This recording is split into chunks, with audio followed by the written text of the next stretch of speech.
Good morning and welcome to today's session of Imagine America Radio, our continuing Career College Exposition webinar series. My name is Bob Martin. I'm the President and CEO of the Imagine America Foundation.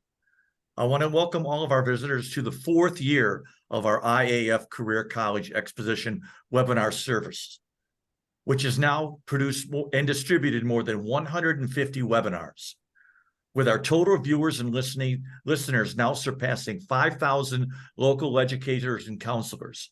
To our continuing listeners, thank you for your continued support. For our new listeners, welcome. I'm excited about today's career topic. Is the college degree the only ticket to success? Sponsored by Universal Technical Institute, or UTI. UTI is this country's leading provider of high-quality, career-focused education at 18 locations nationwide. UTI is also a 24-year sponsor of the Imagine America Scholarship and Award programs, having provided admission-based financial aid to more than 1,300 enrolling Imagine America students since 2016. Without taking valuable time out of today's presentation, let me refer any and all inquiries about the Imagine America Foundation to our website, www.imagine-america.org. Since our beginning in 1999, Imagine America remains the leading sponsor of scholarship aid to enrolling high school students. However, our country faces a never-ending serious shortage in certified technicians. We hear from employers in virtually all sections of the country desperately looking for qualified employees, and we just need to do more. Our partner in today's presentation, the Universal Technical Institutes. Joining us today to discuss in detail the looming technician shortage and how UTI is helping meet this need is Dr. Stephen Coyle. Dr. Coyle is a nationally recognized expert in this area with extensive K-12 background. Before turning the program over to Dr. Coyle, let me very quickly outline today's agenda. Today's session of Imagine America will be 30 minutes maximum, including questions and answers. Once we finish these remarks, we're going to move directly into today's presentation. All participants can submit questions while the presentation is in session via the Q&A feature in this Zoom meeting. At the end of the presentation, I'll present all questions offered by participants. We will address as many questions as possible and provide written responses in follow-up emails. We will have a hard close at 10:30 a.m. So without taking any more time out of today's presentation, let me turn the program over to Dr. Stephen Coyle. Dr. Coyle, the floor is yours. Well, good morning, everyone, and thank you so much for spending some time with me. Thank you, Bob and Lauren, for allowing me to present again. I've been doing this now. This is my fourth year. We've been with IA from the very beginning. So let's just get started. Let's get right into it. First of all, I just want to start by saying there's a movement in our country today to learn more about CTE, STEM career pathways. We know that this is taking place. When I started doing this about 7 years ago, there was definitely a difference than what we're seeing today.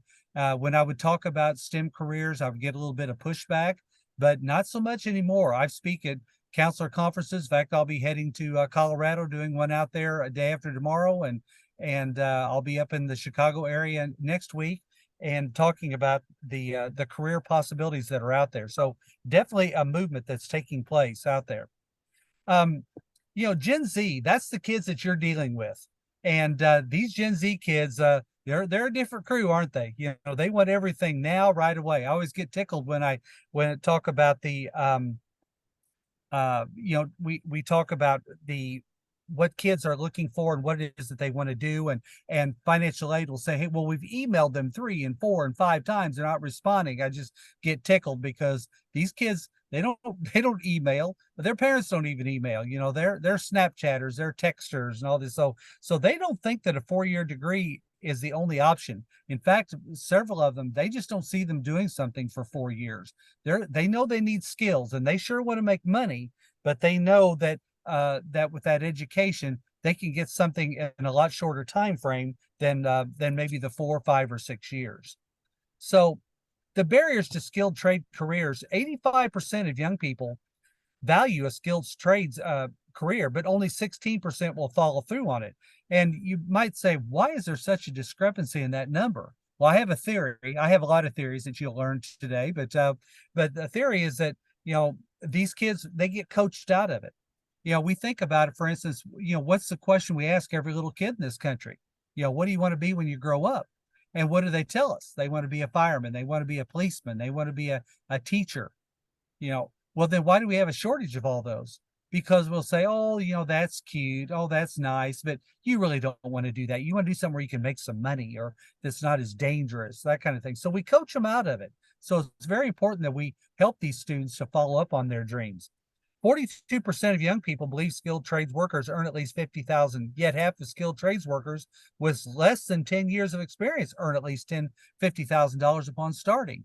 They don't realize the money that can be made in this industry. It's just crazy, that when you have a teacher that goes to school for 4 or 5, maybe 6 years to get that degree, and they'll start out maybe $40,000. So definitely a possibility to make good money. And they also think that skilled trades jobs don't use cutting edge technology, but skilled trades are CTE. These are STEM programs. Science, technology, engineering, and math play an important role in all of these. So, and then finally, I would say we just have the underrepresentation of women. When we look at, for instance, at UTI, only about 4.5% of our population is female. And we're trying to do something about that, and we're getting there. It's going to happen for us. And I'll talk a little bit more about that later, because we got to get more of our female students involved in STEM careers. So where'd this all start? You must go to college in order to get a good job. This started back in 1971, Griggs versus Duke Power and Energy. At that time, we had employees take aptitude tests and all these tests just to see what they were good at. And so in a court decision, it was decided that these tests were unconstitutional. They're not fair, that we're judging everybody by this. So Duke Power and Energy said, hey, we need help here. What are we going to use to hire future employees? We'll use a college degree. If you have a bachelor's degree, you're automatically qualified. You're automatically smart. You can automatically do anything because you have a bachelor's degree. And we know today that nothing could be further from the truth. But that's where this all started, clear back in 1971, and it's still going on even to this day. I love to compare the old smart and the new smart. With the old smart, meaning that, you want to get into the best college possible. Well, who says what is the best college? Colleges will tout, hey, we're number one in business. Hey, we're number one in journalism. Hey, we're number one in, this or that. Who says? That, but that was the whole drive, was that you want to get in the best school possible. So, when you're in middle school and high school, take the hardest courses you can. Make sure that you get yourself prepared. Build that resume up. Walk every little old man, a little old lady across the street, because that's going to look good on your resume. And then get into the best college you can. When you get there, figure it out what it is you want to do. And then you walk out, here I am, I've got my degree, hire me. And today that just doesn't work. So in our new smart, in the middle school and even upper elementary levels, we want to start exposing these kids to occupations that are out there, what's available to them. And then when they get to high school, further exposure. We need to take them on field trips, bring in speakers, like we do. We come in and we do workshops, and those are important to the so the kids can see what's out there available to them. We want to expose them to what's there. And then that way they can choose a post-secondary path that's right for them. And then finally, once they come out, they're ready to be employed, and they're going into something that they love to do, something that they thought all along they would like to do.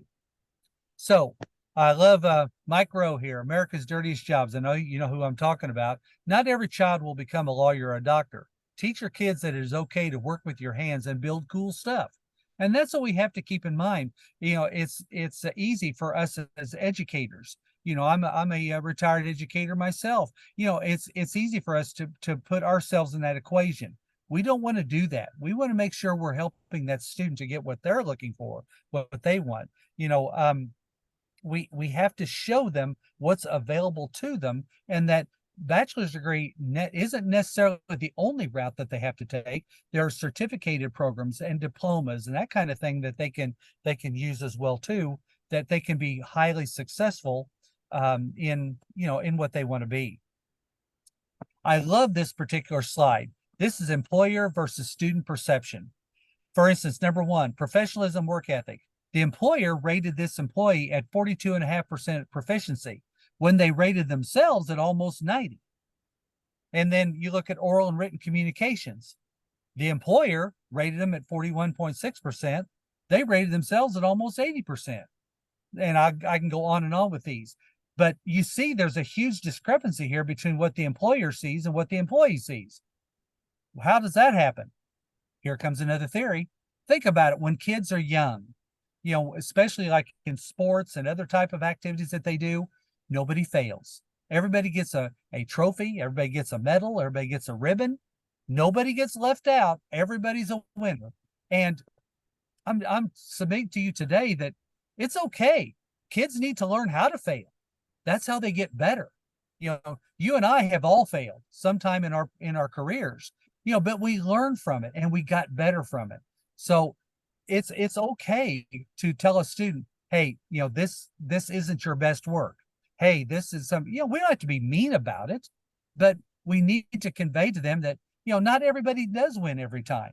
Some people have to lose. It's okay, but it's how we learn. It's how we get better. So, and you want that to be instilled in them when they're younger, because here they are out in the workforce and they have this false perception that they're better than they really are. So once again, as educators, it's important for us to convey that information to them the best we can. When we look at college degrees today, we have almost half of the people walking on the earth with a bachelor's degree or higher. They're not even using the degree. They found out they didn't need it.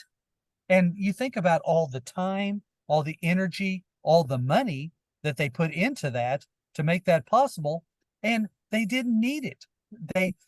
So we have to think about that when we're talking about career readiness and career pathways. Let's get these kids on the right path so they don't waste that time, that energy, that money that they could have gotten right into their career. For instance, they want to be a cosmetologist. Why would you send them off to the major college or university for that? Let's find a good cosmetology school for them. So now, when you look at this slide, there's one word that should stand out on this slide above everything else. And it's the very first word on there, the word essential. Now, these are essential STEM skilled trades. Now, you might look at these, you say, well, what's essential about them? Well, they're not essential because we teach all these areas, because we do. But that's not what makes them essential. What makes them essential is think of your life without these in it. Think of what your life would be like, your quality of life without those. Now, you might say aircraft mechanic, avionics technician, that's not all that important to me. Well, maybe it isn't to you, but I'm sitting in an airport parking lot right now, getting ready to go in and catch a plane to Colorado. They're very important to me. Or you might say a plumber. Is that really essential? Well, not until the toilet doesn't flush. Then all of a sudden, that's your BFF. So these are essential STEM skilled trades, and they're high in demand. They were essential before the pandemic, during the pandemic, and after the pandemic. And it's important that we get students involved in these careers because they're high demand jobs. For instance, technicians and welders, vehicles on the road today. There's 1.4 billion vehicles on the road, 285 million of them just here in the United States. Now, when you're thinking cars and trucks, but remember, we also have the ATVs, we have the UTVs, we have personal watercraft. All these are, snowmobiles. All those are in there as well too. They all have to be serviced. And look at the number on the right. 1.7 million auto and diesel technicians and welders are going to be needed by 2031. That's crazy, but it's true. And I've got news for you. That's only 7 years away. It's on as fast. You always get asked, are we closing the skills gap? No, we're not. We got to keep working at this to make it better. But these are eye-opening statistics that we need to pay attention to.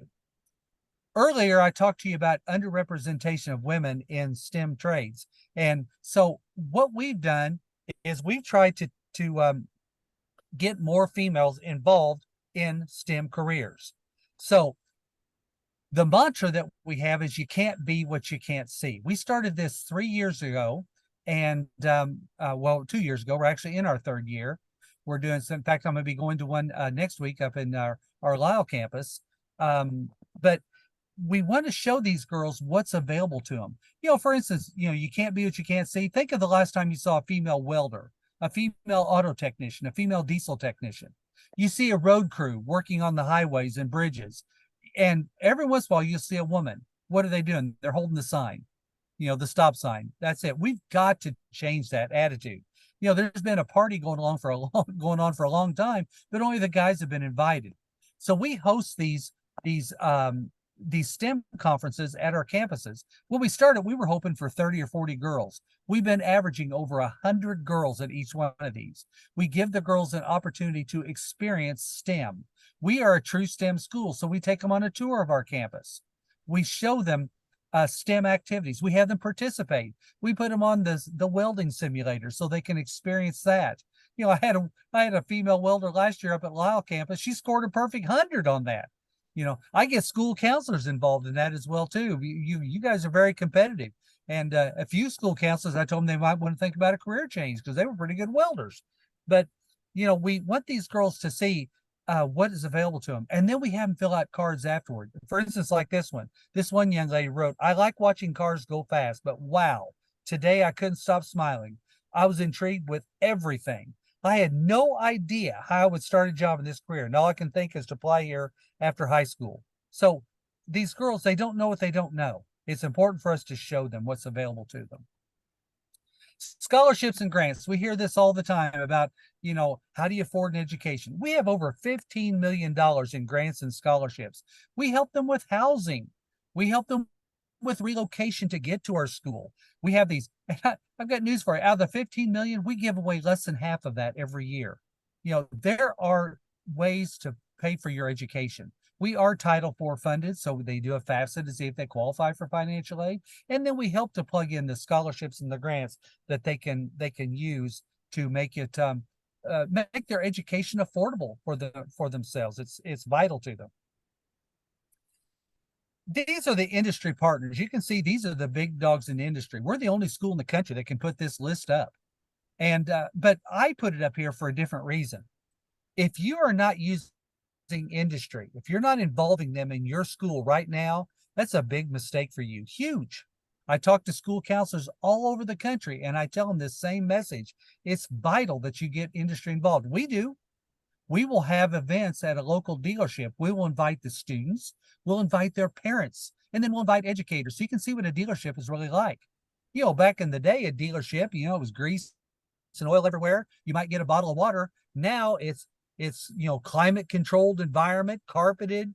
Instead of a bottle of water, you get a glass of champagne and snacks. I mean, it is totally different than what it used to be. But these industry partners, they will work with you. They want to, and not just, these are just ours, but the electricians, plumbers out there, they want to work with your kids because what are they doing? They're looking for future employees. That's important to them. So they'll be glad to help. And they've got something you don't have, money. Yeah, you don't have a budget. I know what your budgets are like. They can help you with that. So please get industry involved. And if you're too shy to ask, to find out, contact me. I'll help you. I'm not shy about it. I'll be glad to work with you to get industry more involved in your schools and what's happening. One of the things that we hear a lot about is free community college at all the different states. I hear about it all the time. I was instrumental. I live in Missouri with the A+ program here. I was involved in that program as well. But what we found out is that students do not like to fill out scholarships. Maybe you have better luck than we do, but they do not like to fill out scholarships. But we started our tuition reimbursement incentive program. That's a way for students to get their education totally paid for. There are companies out there that offer packages anywhere from $10,000 up to $50,000 plus. They will pay off the students' student loans if they have any.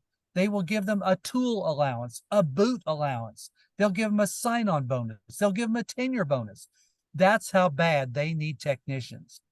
So what I'm submitting to you is that there is a way for them to get school. They can go to school free. Now, there is a catch. They got to work hard while they're in school. They got to go to class. If they don't go to class but half the time, why would somebody want to hire them? Because they'll only show up to work half the time. So these are very important programs, and we have over 6,000 employers that take part in this. So it's a huge part of our program. We feel like we're not done until we help these students get placed in their chosen field. That's very important to us, and of course, it's very important to that student and their family. So make sure that you look into this with your students if you have anybody looking into UTI and going to school there. So what we do, our training is on average about a year. Our programs run anywhere from 7 months to 24 months. We offer associate degree programs, but mainly we offer competency-based credentials, because that's what these employers are looking for. They want to know what skills you bring to the table. And we talk about two types of skills, not only the hard skills of knowing how to work on a car or a truck, or how to weld, or those kind of things, how to work on an airplane, but the soft skills, communication. You guys know it. Kids will be sitting in the bleachers talking to each other, not saying a word. They're texting back and forth. The pandemic did us no favors, and the cell phones do us no favors either. These kids need help with the soft skills as well too as the hard skills. So we play that up very strongly with our students. You can find us all across social media. We're on Snapchat, Instagram, Facebook. You can find us all over. Me personally, I use a lot of Instagram. You can follow me on Steve Coyle 2793. If you follow me, I'll follow you back. But that's how we stay connected with students. That's also how we stay connected with educators, and we feel like that plays an important role in our getting our message out there. In conclusion, what we really want to do is we want to work with you all any way we possibly can. As I mentioned earlier, we do workshops. They're free. We come into your schools. If you haven't had us come in yet, please make sure that you reach out to me, and I can help make that happen for you. We have 150 reps across the country. These are not UTI infomercials. They're about the industry. Some of the things that I just talked to you about today, we want to convey that to the students so they know what they're up against. When they need to know how much it costs to live now, how much rent is. They don't have a clue. So we want to help with that. I also do professional development. I'll come into your school district. Once again, my expenses are all paid. I can come in and help. If you want to have some kind of a staff meeting, hey, if you catch me in a good mood, I'll even bring lunch or breakfast. So, I'd be glad to work with you. But we know what you guys do out there and how important it is, and that you are a huge liaison between education and the future of these students. And so we want to work with you however we possibly can. This is my contact information on there. You can see there's my phone number. Got my phone. I'm looking at it right beside me right now. Feel free to call, text, carrier pigeon, what works best for you. That's my email address on there. Kind of hard to see in that blue color. There it is. And then there's my Instagram account as well. So once again, I want you to feel free to reach out to me. If you have any questions or comments, I'd love to hear from you. Good, the bad, the ugly. I'm okay with it. I coached for many years. I have thick skin, but we just really want to work with you. If you happen to be at the state councilor conference in your particular state, come by and see me. I'm most likely going to be there. Come by and say hi. But what I've learned in this world today is that you're not judged by how much money you have.